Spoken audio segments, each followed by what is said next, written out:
Okay, hi guys, it's Courtney again. And I'm going to do an interview conversation today with my former therapist, Wendy. You could say hi.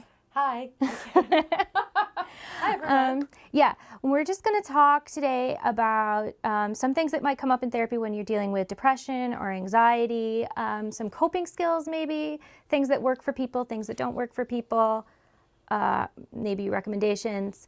But I'm going to say it in the video because it's on the website, but in case you haven't seen it on the website, nothing that we say or do or recommend in the video is meant to be taken in place of medical care or professional therapy. This is just stuff that has worked for other people, stuff that worked for me, stuff that didn't work for me. I just touched the mic, I'm sorry. Yeah, and go from there. So I'm going to let Wendy say like how long you've been doing this and how you got to do it, and yeah, you can talk on your own. Okay, so first I just want to be sure, because I heard you say to the audience that their understanding is this is really stuff that may have worked for you. Right. And that this is in no way an understanding that these are necessarily things that would be working for anybody else, because everybody's in a different place. Yeah. And so when, if we're talking to people who go into therapy, that their therapist should be meeting them where they're at. And in meeting them where they're at, though the particular things that we might talk about today with where you are in your own healing is far different where you all may be in your healing. Right. So I just want that to be really clear. Yeah, because things that worked for me in the beginning probably don't or might not even work for me now. Or I might not even need to use them, depending on, Correct. Yeah, that's fair. I guess we don't have to give your whole biography. We can start with where you were when I met you, if you'd rather. Oh, I don't remember that far back. Well, I met you at Avalon. Okay. So I remember that far back. Okay. So we can go from there. So for you guys that don't know, I do the treatment center, and I'm going to continue doing like treatment centers and hospitals and like what to expect from different places. So for this Avalon, it's no longer open, but if you're in the Buffalo area, it was a partial hospitalization program for eating disorders. And that's where I met her. And then I left with her. Yes, you did. Yes, I did. Yes, and stayed. So why don't we talk a little bit about that? Yes. Because that might be helpful. When you first entered into Avalon, I think I had, I think I was only with Avalon maybe a year and a half total. So very before lucky. Before they closed. Yeah, before they closed. And so when you and I met, you were you were in a place that was just daring me to get through. And when I talk about meeting people where they're at, that was definitely a great story, because you were very belligerent, and I'm not saying anything. No, I know. I was very belligerent and very daring, and just like, I just really dare you to get through to me. But yet at the same time, you were also really wanting someone to get through to you. So yeah, well, it was because I had been to so many people already that had just, I don't want to say they failed me, but they weren't the right fit for me. So yeah, and I think that's important too, is talking about the right fit, and the right fit at the right time. Right. So you could have very well met some other, very excellent therapists, but at that particular point in time, they weren't the right therapist for you. Right. And, a lot of the reason why I entered the eating disordered field was because I had an eating disorder when I was 11, very young. And at that time, without going into how old I am, at that time, eating disorders were not only were they not prevalent, at least in the public eye, but they also weren't recognized by the psychiatric industry yet as being anything more than what a lot of veterans might come home with. Right. So we weren't seeing it as prevalent in young women. We weren't seeing it as prevalent in maybe young women who came from, I don't want to say privileged homes, but certainly homes where there was a lot of food. Mm-hmm. It wasn't as if there was no food. They weren't starving. They weren't in that position. So when I was going, there wasn't anything around. ECMC was the old Meyer Hospital, and it was very much like a really really pretty awful place to be. Still kind of is. So moving forward, I think having had that background and that understanding of what it feels like to be in this position, and every therapist doesn't. That doesn't Definitely necessarily mean I stayed with just eating disorders, but it was a good opportunity to have an understanding of what it feels like in your mind to believe that you're fat, what it feels, no matter how, you weigh 30 pounds. I've seen a great number of women who came through the door, thank God you weren't one of them, who had to come in a wheelchair because there was nothing left of their body, let alone their muscles, and they couldn't walk, they couldn't stand. I'm not sure, quite frankly, that they even survived, but they weren't going to come into the partial hospitalization program. They went into direct hospitalization. So that's the background how I got into eating disorders in the first place. And I would say a veteran in the field simply because, again, coming from my own illness and then eradicating that and then getting into the Buffalo area and recognizing what we had that was available to other women and men who were suffering from an eating disorder. We didn't have a lot. And when we did start putting groups together, ABBA was the first group that Buffalo was able to put together. And when we were able to start doing that, we at least were being recognized. When was that? When was that? Yeah, about. Because I don't even know if that's... That would have been maybe 1980, maybe 1982, something around there. That was through Children's Hospital, which is now Women in Children's Hospital. And I do not remember the name of the woman who had put that together. Diane Rowe. You do remember her? Yes, I do remember her. I know she's an executive director someplace else. I can't remember where, but that again, because it was fairly new and we were evolving, I don't even know if that organization I was just going to say, I didn't notice it when I was looking for still stuff. Together. Yeah. Because even when I was looking for stuff, there's really not much. The Buffalo Center that's available now, or is it even still? Yes. Okay. That came up years after Avalon closed. So when Avalon closed, that was it. I had to go out of state for treatment. Right. So, I remember. Yeah, because that's where I was at when I met you. Right.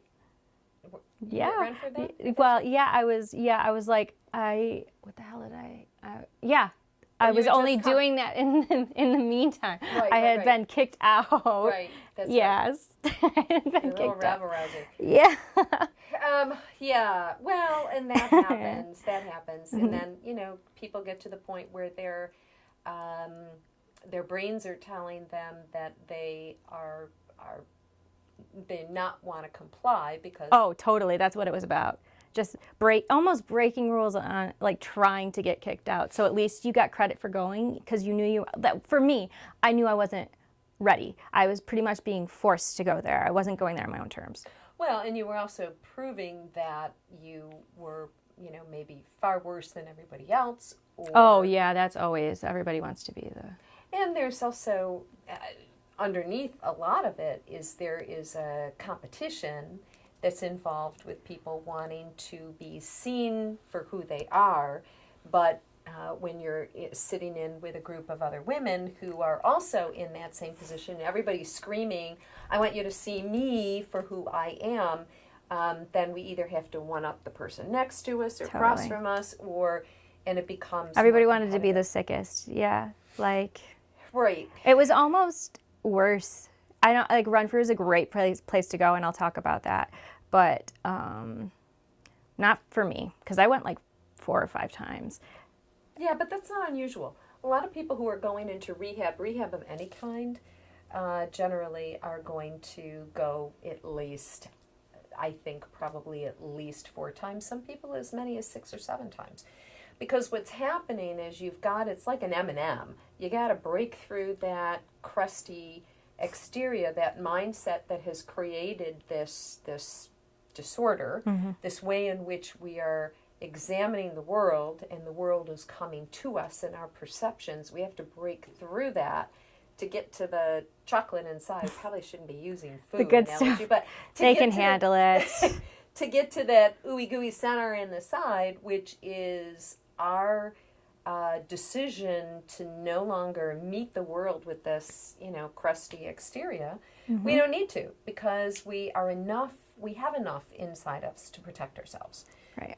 And learning, learning that if we can greet the world from a more loving way, and by that I mean we can love ourselves enough That's huge. that we don't have to greet the world with that anxiousness and panic and hatred. Anger, and yeah, I was going to anger. say, I was just really Right. mad. Yeah. Yes, Yeah. you were really mad. And you were mad at everyone, You? the whole world. And you really wanted to be mad at me. Mm. And I think that question probably came with, well, how do you expect me to fail? But you didn't.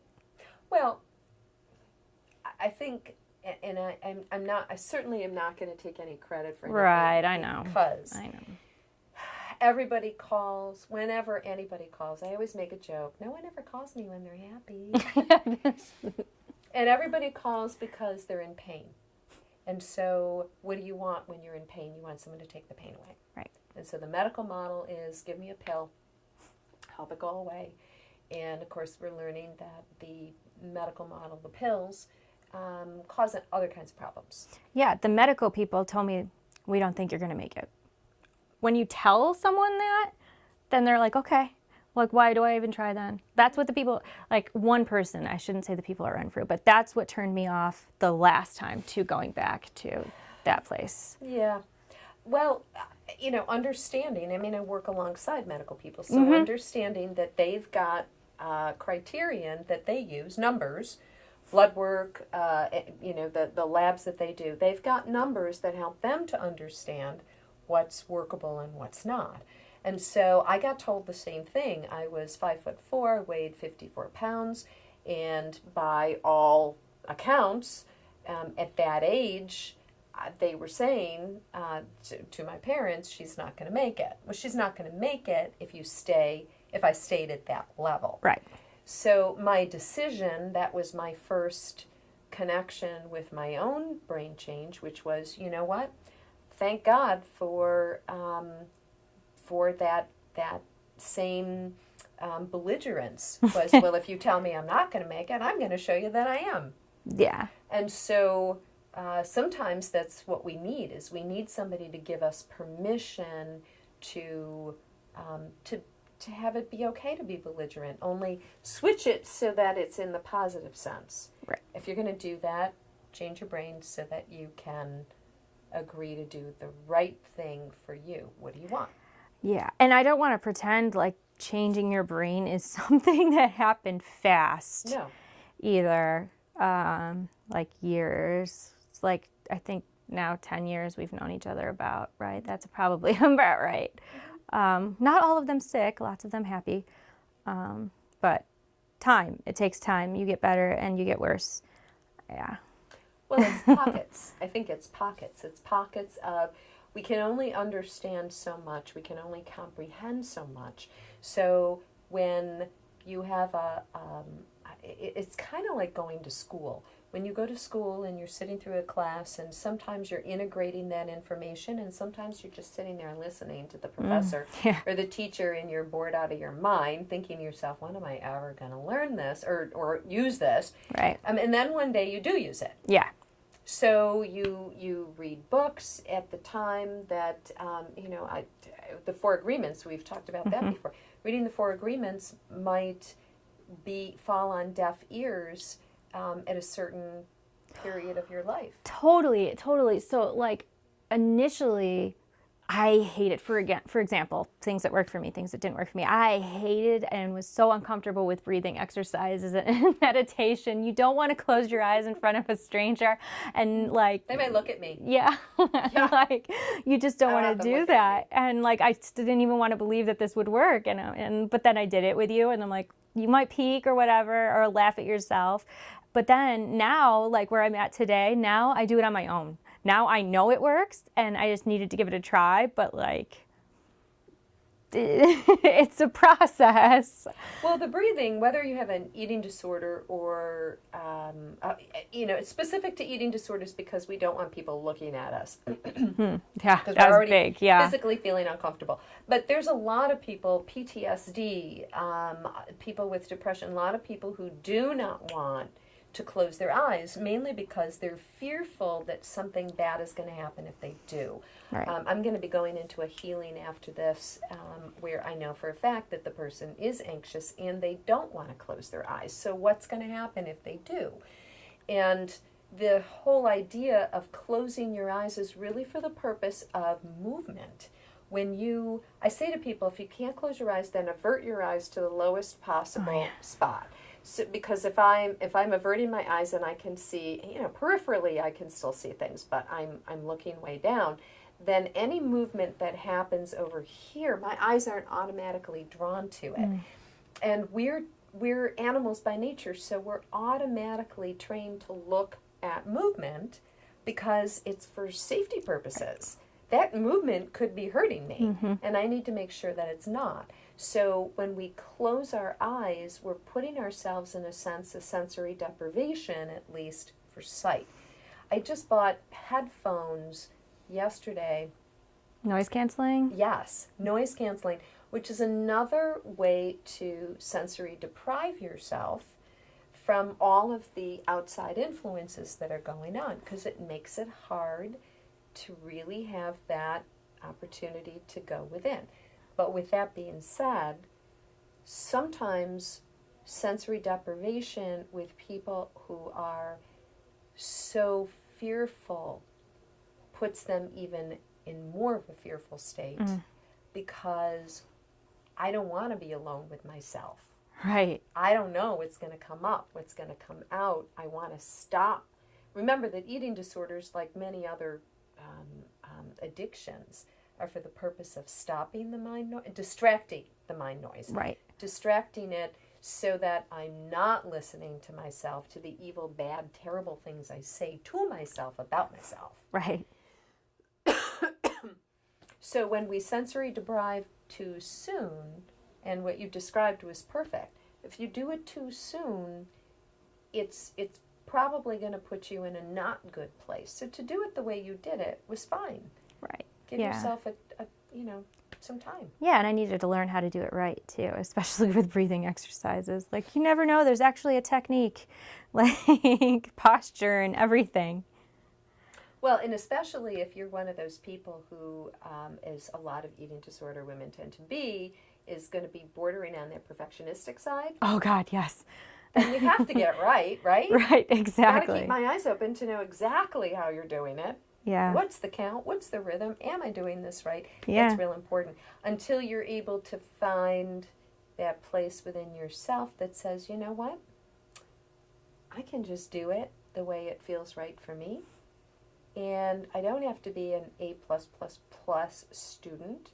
I can just breathe. I've been doing it every day since I was born anyway. I must know how to do it. Yeah. How can I do this in a way that's beneficial for me?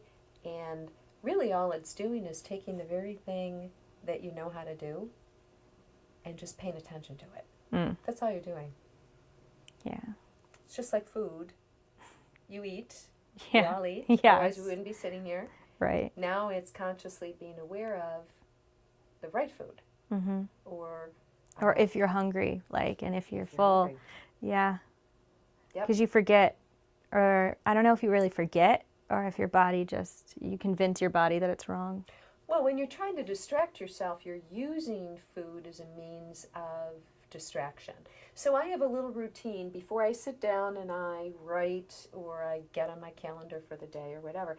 I always have to make coffee. Whether I drink it or not is a whole nother subject. It doesn't matter. It's my routine. And so I pour it and I put it on the computer next to me and there it sits. And if you want it. I actually saw a video by I wanted to bring it up and talk to you anyway. A Canadian psychology professor, I think his name's John Peterson. We have to talk about him anyway. But he did this bit on mental illness, and he said most mental illness can be not solved, but combated with routine. Like, if you do that, that's a huge thing. Get up at this time every day and do this. And I don't know. I could see how that would work for like depression and especially eating disorders. Anxiety. Yeah, because that's a big problem with a friend of mine. Like not knowing what the day is going to be like causes so much anxiety all through the day. I'm trying to help them use an agenda. I absolutely agree with that. I've seen that work for many, many people. And you know I do a lot of work with Enneagrams.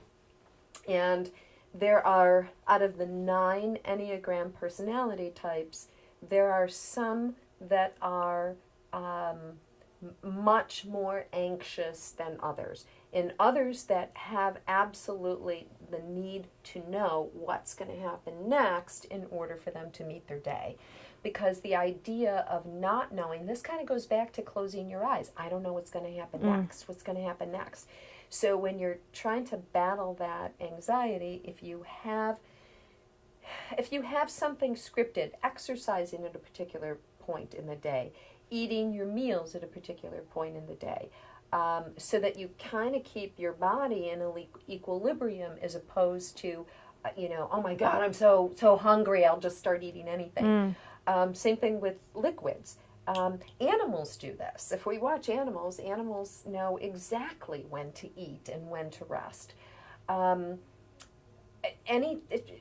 Work, anything that we do in general, not to the point of rigidity. No, I think they just keep a flow. Maybe have their mind and body in sync so they are able to just know, okay, I'm hungry at this time every day-ish. That's right. Yeah, and that's no easy task, but I think that's like, once you get that, I think that's when you can really, like, healing, like, I don't know. Well, it's also the spiritual, the mind, body, spirit. So whatever, excuse me, you consider a spirit or a soul, when I talk about spirituality, I talk about faith, the things that you believe in, the things that you're grounded in. So if you believe, for instance, that things happen in the order that they're meant to happen, which is one of the traditional beliefs I believe in, then I also know that it doesn't matter how much I may want someone to heal, they have to want to heal. Right. And I'm not the healer, I'm the conduit through which that information and acceptance happens. And in a lot of tribes outside of, certainly in other countries, I was going to say outside the United States, where I suppose we have tribes of a different kind. So non-Western. Non-Western, yes. There are tribes that allow for what we would consider to be mental illness to be integrated into their society. Therefore, someone, let's say, with schizophrenia, okay, someone who walks around talking to themselves or appears to be talking to themselves. I have a lot of anecdotal stories that go along with that, which I'm not going to tell now, but certainly, I mean, we've all walked around talking to ourselves. I do that in the grocery store. I sing to myself. I don't even realize I'm singing. I have people who have have visions or can see other things that some people can't see. Like children, for instance, are capable of seeing many things that adults can't see. By the books of the DSM, that makes us all dysfunctional in some way. Crazy. And when you look at that dysfunction, if they're harmless, somebody walking down the street in the city of Buffalo while you're outside on the patio having dinner, and they're walking by talking to themselves, how harmful really is that to you? Is it uncomfortable if they stop and ask you for money? Right. Now, that might be uncomfortable, but it doesn't necessarily make it harmful. Or bad. Right. So there's a just difference different. between, Yeah. That's right. There's a difference between the two. And when we are able to accept a lot of those differences, which sometimes, if you look at the Enneagram, is just a difference between... So instead of trying to diagnose it, it doesn't have to be an illness. Now, that puts people like me sometimes in a really bad position because we're mandated by law Right. to call certain things in. If someone is going to injure themselves or others, what's the difference between someone who's very depressed, someone who's actually planning out suicide, and someone who might be, I say, intentionally going to hurt a child, is that in most cases, it's not intentional. And so a lot of times these things are very hard to call upon. But yet we have rubrics that we have to work with, Right. and we can only do them the best that we can in the moment that we're in. So when mental illness, or what is the DSM, sees as a mental illness, somebody's anxiety, depression, etc., sometimes it's not necessarily that the brain suddenly has far less hormones associated with it, or the proper, what's the word that I'm looking for, synapses charging. Sometimes it's a matter of the environment that we've grown up in. Yeah. Sometimes it's a matter of, and when taken out of that environment, by the way, we don't necessarily just become well, because we're carrying with us the fear in the mindset of that family system. So we have to learn to disengage from that and then re-engage in the type of life that we want to live. And that eliminates a lot of the illnesses in the DSM. But that's, our Western culture doesn't necessarily examine it like that. They want to label everything. Right. You said something, and a specific memory of mine came up that I want to talk about, because you were talking about like being, I guess you would call it mandated reporter, right? That's when someone's planning on. Yes. I remember I asked you one time if I gave you a letter to my mom, if you would stick it in my file, and you just wouldn't let me. You just denied. You just said no, and I'm like, and I tried a bunch of different times, because you knew what it was, because I wouldn't tell you what it was. I thought I was being coy, but I wasn't.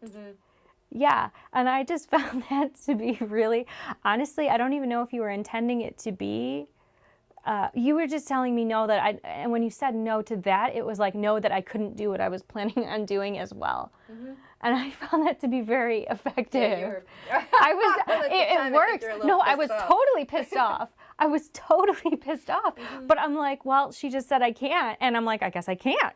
So I have to do something else. Right. What else? I mean.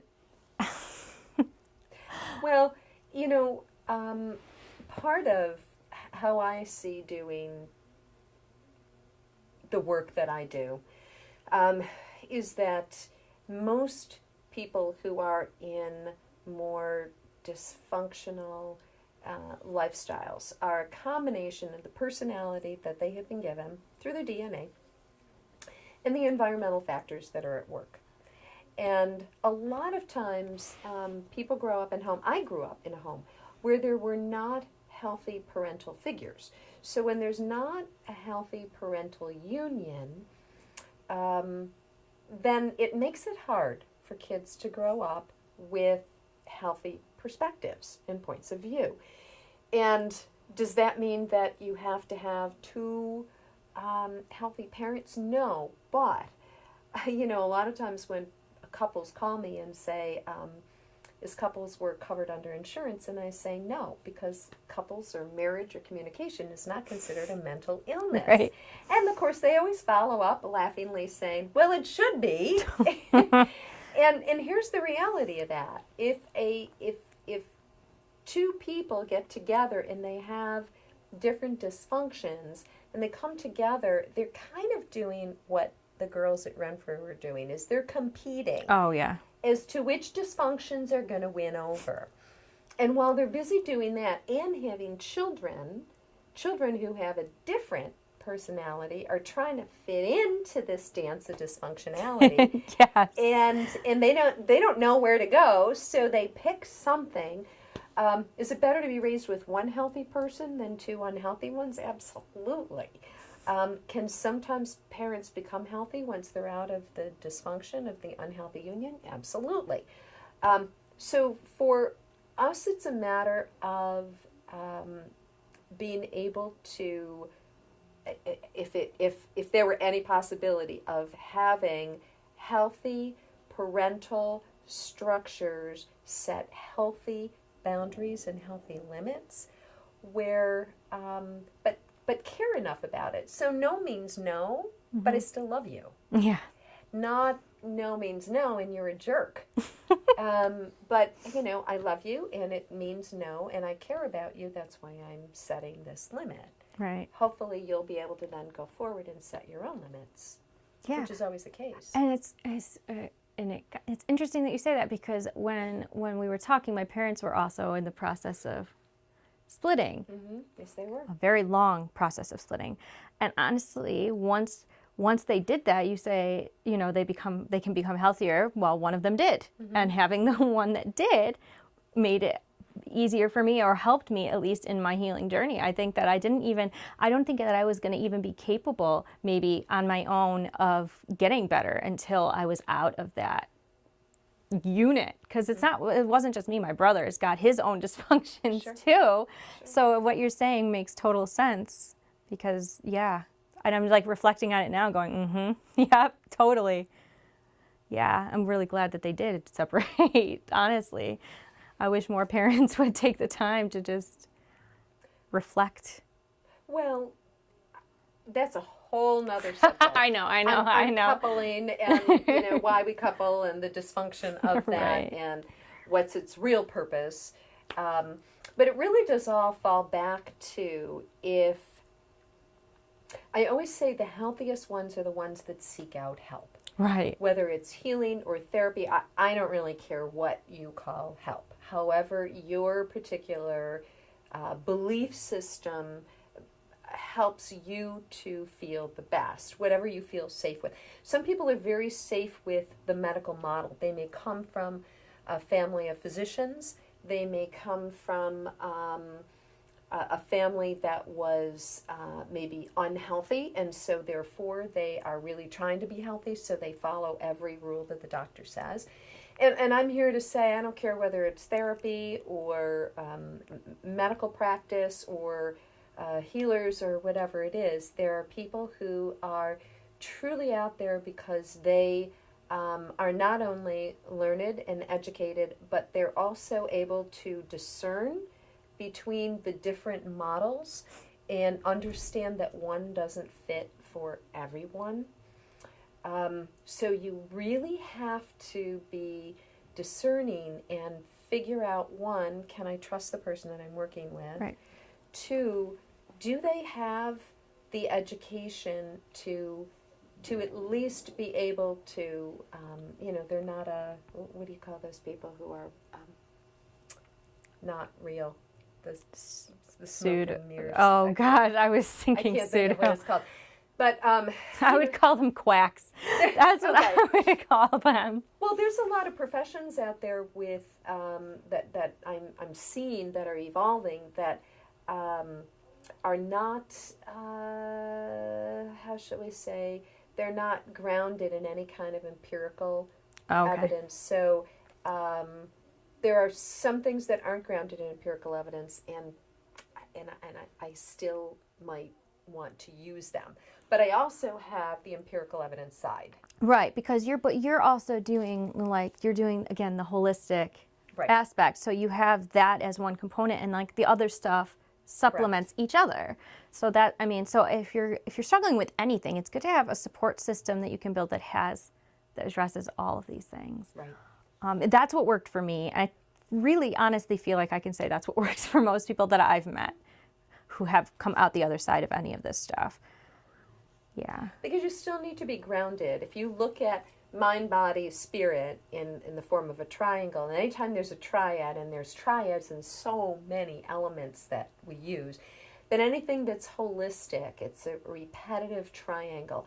And the mind and the body are actually on the base. So we need to be grounded in both of those elements in order for us to have a very successful and healthy spirituality. To have one without the other of any of these three things is just not to be able to approach life in a holistic perspective. Right. Yeah. Because I tried everything on its own before, and that just didn't people work. do. I mean, I see people try alcohol and drugs. Oh, and, right, yeah. And sometimes, as we know, a lot of times they're prescription drugs. Mm-hmm. And so, but the doctor gave it to me, so it must be okay. Well, I guess the answer to that is, yeah. do you feel great? Yeah, I actually was talking to someone online about this, and I was being judgy, and I shouldn't have. But my years of struggling with this stuff, someone was telling me how they were telling their story online, and it was about how a doctor had messed up in their like writing pad, and one day switched their Klonopin, dosage from like 3 a day to 20 milligrams a day. Oh my. Yes. And that person was taking it because it was prescribed, and then for some reason the doctor a year later or something realized the mistake and cut them off. And my comment, and it was not a very empathic comment. I'm like, well, why did you take all of that? I'm like, I don't care if a doctor told me to take any day. Why did you take it? You should have known, and I wasn't thinking, again, empathetically at all. But that's what happens. People trust their doctors or whatever. I don't know. I think that I would kind of disagree that maybe it was empathic. I think, we could just talk for being empathetic for a minute. Being empathetic does not mean I completely feel everything. I feel everything that you're feeling if it smacks of something that doesn't make sense. So if something doesn't make sense and we know it's harmful, it is being empathetic to say, Good. You can't do that. And I have had people say to me that I was not empathetic with them. And, if you're doing something that is harmful to yourself, I'm not going to empathize with you. Because although you may believe that that is the right thing to do, I'm more curious as to why you believe that self-harm is helpful. What is it helping? Right. In the long run, what is it helping? I can empathize with for instance, your need to not be able to make a decision and so be completely dependent on a doctor to do it for you. That I can empathize with. But what I would also follow up with is, but wouldn't it be much better if you could make those decisions for yourself? Wouldn't you feel healthier if you could know what was good for you? Right. Instead of being dependent upon someone else and then not giving it any thought. And, we've all done things where we listened to somebody and we just did it. And it's cost us time, money, health, and we've all done that. But that all goes back to what I said earlier, which is trying to find the quick cure. You're the expert. You tell me what to do. And we all know that we have to advocate for ourselves. So if that feels right, if that seems like the right thing to do, if I've read about it, if I've done some of my research, then okay, yeah, I'll eat it, or I'll ingest it, or I'll take it, or I'll whatever. Right. We have to be willing to do that for ourselves. Yeah. And I am just seeing the time and realizing that you need to be out of here 2 minutes ago. I do. If it's okay with you, I do want to plug, if you're in the Buffalo area, I will put her website down for anybody who feels the need. And we can plug potential new things when they are real. But thank you. Thank you. We could have talked for hours, I know, but we can talk again. Totally going to happen. Okay. just commenting for you guys. If you want to contribute videos or audio or any of that stuff, you can shoot me an email. The contact information's to the left. And yeah, we're still looking for submissions. Any way you want them, check it out, hit us up. And thank you for watching.